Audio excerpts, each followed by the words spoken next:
बराबर ही मक्खा करो मौका तो कंदी ना खाली तने मधी ना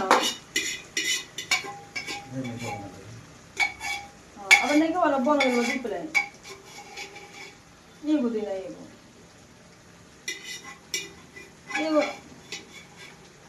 वो मांगला पीस ना खिदे